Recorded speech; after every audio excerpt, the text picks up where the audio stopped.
Hello everyone, I'm Poornima and welcome back to Amma's Healthy Recipes. Recipe for the day is a simple and healthy breakfast smoothie. This recipe is dairy free as well as sugar free. Let's check out the recipe.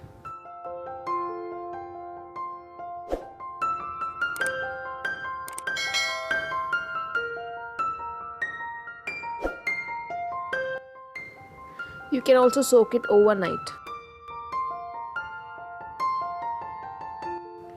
I have already explained in my previous video about the importance of peeling and soaking the almonds before consuming. Just check out the video, I'll give the link in the description box.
If you like this video, then subscribe, like, comment and share.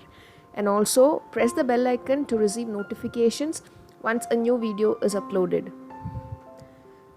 See you soon with a new recipe. Until then, bye.